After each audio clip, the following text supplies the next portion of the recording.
No vídeo anterior, com base na teoria da origem do universo, estudamos sobre o argumento cosmológico e a existência de Deus. Agora vamos explorar a mesma pergunta, aprofundando se existe um Deus pessoal e intencional que criou o mundo de forma especial e se ele deixou pistas disso na natureza. Entre os argumentos testados para a existência de Deus, este argumento é chamado de teleológico e tem por objetivo encontrar intencionalidade na natureza, tal como encontramos em máquinas ou objetos construídos pelo homem. Neste vídeo, vamos nos deter nas possíveis evidências de projetista do universo como um todo, deixando a vida e a biologia para outra ocasião. Venha conosco, inscreva-se no canal, acione o sino de notificações, curta este vídeo, compartilhe e nos ajude a divulgar o canal.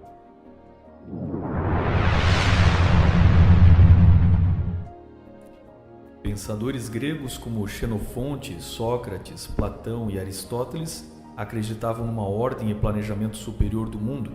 Se você se debruçar sobre os números e leis da natureza, encontrará padrões, coincidências que indicam um tipo de programação favorável à vida.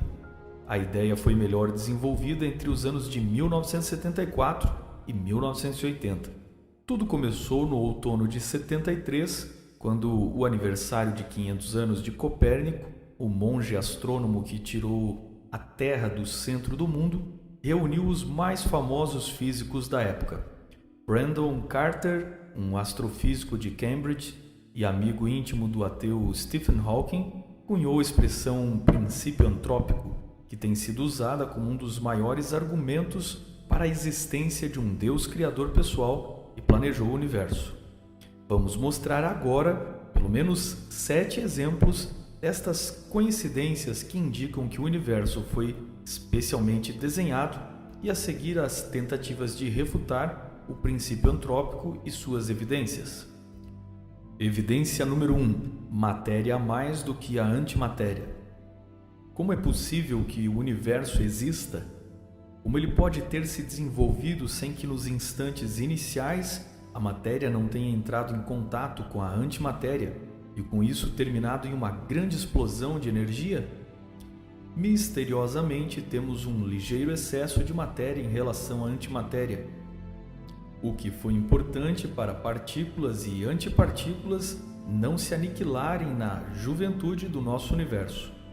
Em outras palavras, o universo tinha tudo para se autodestruir logo no início, mas contrariando as expectativas, estamos aqui sem nenhuma explicação objetiva, como se o universo e a criação da matéria tivessem sido delicadamente ajustados para dar certo. Evidência número 2, o valor de massa entre próton e elétron. É um valor tão preciso, delicado e que não admite variáveis. O ateu e famoso Stephen Hawking admitiu. O fato extraordinário é que os valores desses números, a massa entre o próton e o elétron, parecem ter sido precisamente ajustados para tornar o desenvolvimento da vida possível. Graças a um ajuste exato de diferença de massa entre próton e nêutron, prótons não se transformam todos em nêutrons ou vice-versa. Se isso acontecesse, isso seria o fim da química que conhecemos e a vida seria impossível. O cientista Robert Boyle, conhecido como o pai da química, era um crente fervoroso e, como muitos, via a natureza como a obra de Deus. Boyle foi muito devoto por toda a sua vida.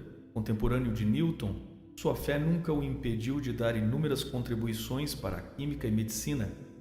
Na verdade, a química ou física são ciências que nos mostram que o universo não é misterioso, e sim explicável. E é justamente o fato de ser explicável que argumenta para a existência de um Deus lógico e programador das leis da natureza.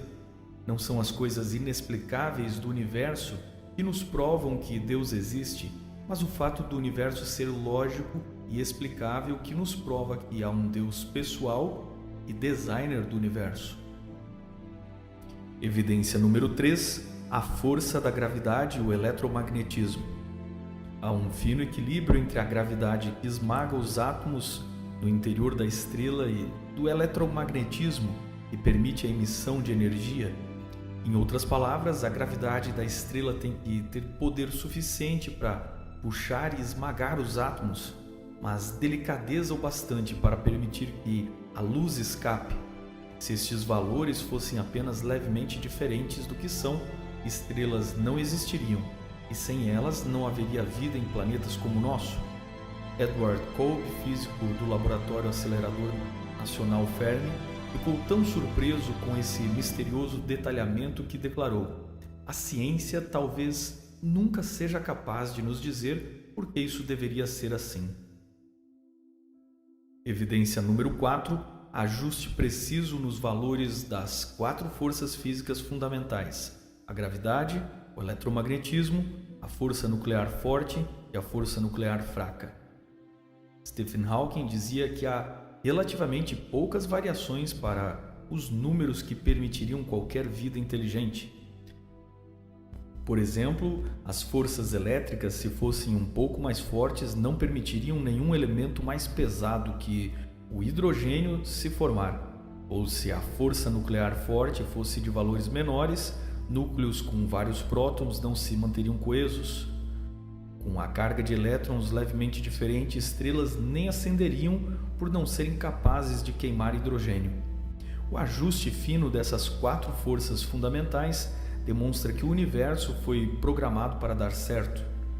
É como se tudo colaborasse para que em algum lugar a vida fosse possível.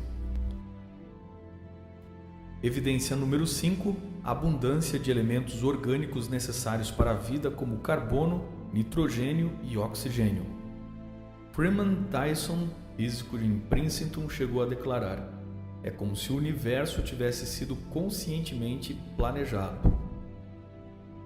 Esta proporção permite ao carbono 12 atingir um estado de exatidão da ordem de 7,65 milhões de electronvolts na temperatura típica do centro das estrelas, o que cria uma ressonância que envolve o hélio 4, o berilo 8 e o carbono 12, possibilitando a ligação necessária que ocorre durante uma janela diminuta de oportunidade que dura 10 elevado à potência de menos 17 segundos. É mesmo estarrecedor que algo tão sensível exista e, com esta constante, a própria vida tal como a conhecemos. Evidência número 6. Formação de moléculas de proteína.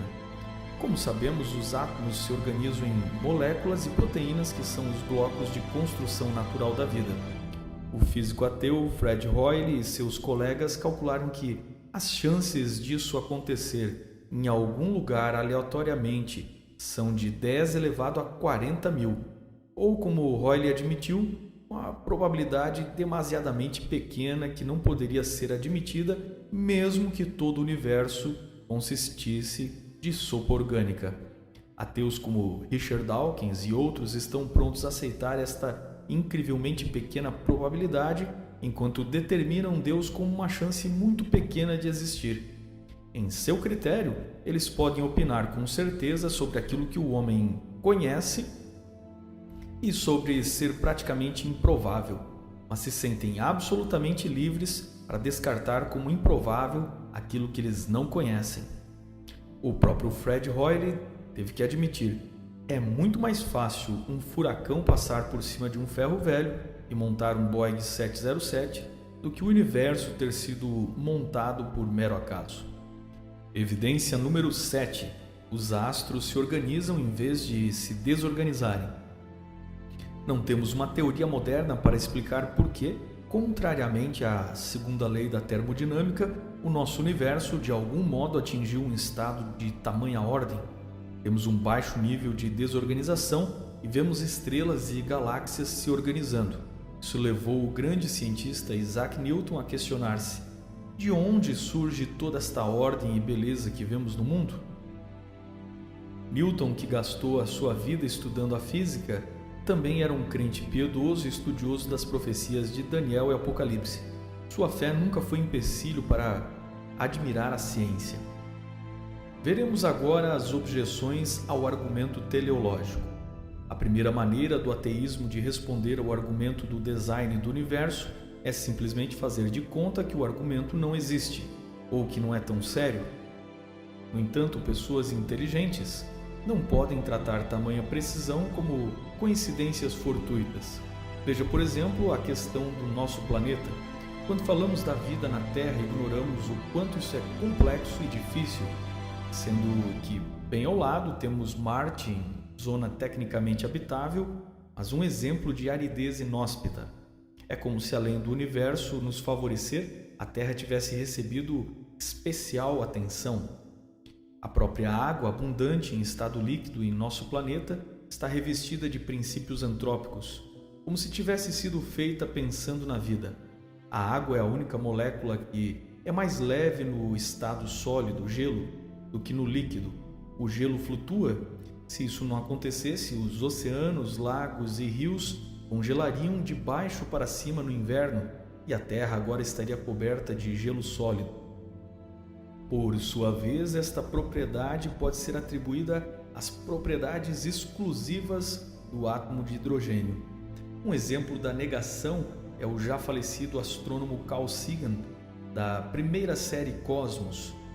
O princípio antrópico colocava diretamente em xeque sua visão ateísta de que o cosmos era tudo o que existia, existiu e existirá. Mas como alguém que nem sequer viu todo o cosmos poderia afirmar que o cosmos era tudo que existe, existiu e existirá?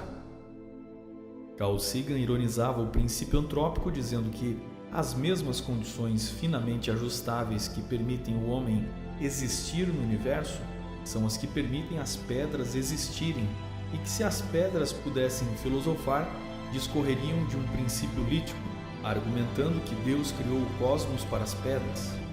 Este é um grande exemplo de como um homem brilhante tem seu preconceito bloqueando sua percepção, e um grande defensor da vida termina banalizando a vida ao nível de pedras. Ora, também podemos claramente comprovar que as pedras são necessárias para a existência de planetas que criam as condições para a vida, ou seja, o princípio lítico até pode existir para que existam pedras e possamos pisar nelas. Pedras existem para que exista solo onde se desenvolva a vida. Ironicamente, o gracejo de Carl Sagan dá mais argumento ao princípio antrópico. O discípulo de Carl Sagan, Neil deGrasse Tyson, é outro astrônomo a criticar o princípio antrópico. Segundo Neil, o princípio antrópico parte da premissa errada, a de que o universo é amigável à vida. Segundo as observações astronômicas, a maior parte do universo é totalmente hostil e incompatível com a vida. Frio demais, radiação demais, calor demais, ausência virtual de matéria. A maior parte do universo hoje é de vácuo, estrelas explodindo, jatos de matéria e velocidades relativísticas destruindo galáxias, explosões de raio gama esterilizando regiões inteiras de galáxias, colisões de asteroides e cometas. E a gente ainda se pergunta por que nenhuma civilização alienígena fez contato até hoje, diz o físico Neil deGrasse Tyson. Mas o genial Tyson comete erros básicos. Por exemplo, o princípio antrópico não diz que o universo é amigável com a vida. Diz que as leis do universo são ajustadas para tornar a vida possível. E qual o problema de a maior parte do universo ser totalmente hostil à vida? Suponha que você esteja num avião onde você gostaria de estar. Do lado de fora, sobre a asa, isso seria muito vento e sem a compressão certa. Na turbina, isso seria muito quente.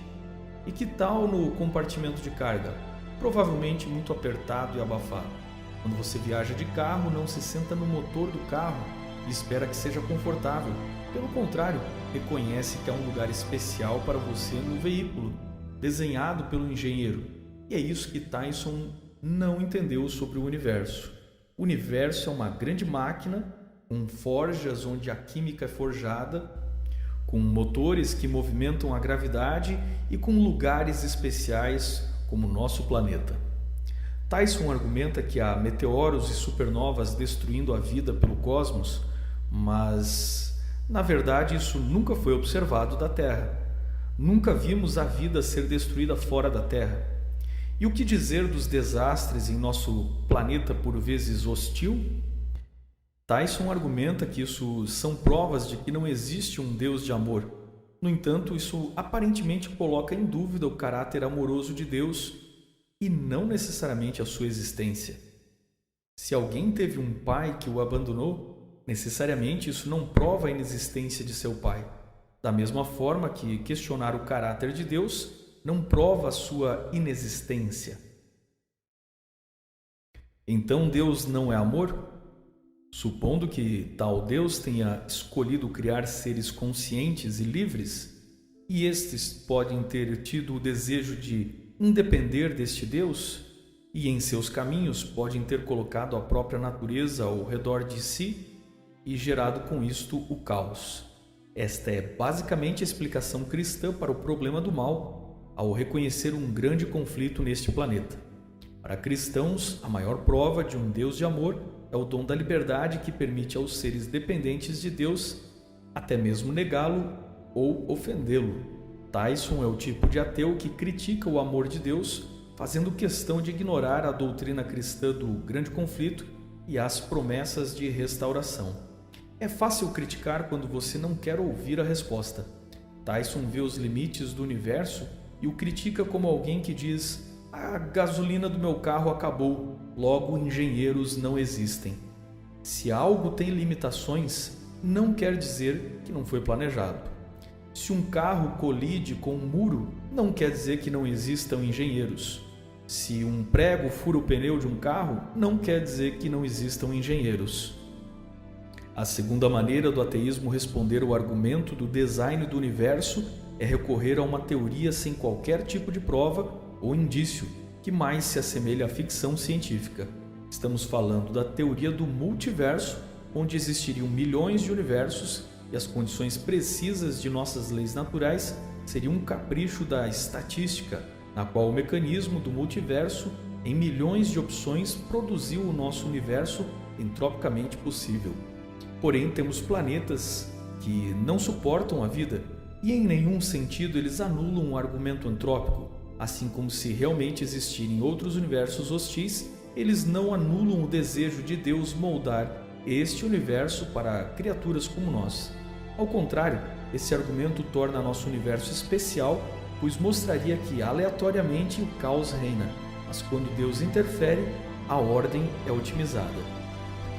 Richard Dawkins, um dos maiores defensores do ateísmo atual, responde sobre o design do universo dizendo que ele tem apenas aparência de design. Entretanto, também não observamos as pirâmides serem construídas, mas podemos saber tudo sobre sua geometria, cálculos e números que tornaram possível a sua obra. As pirâmides têm aparência de design porque foram projetadas.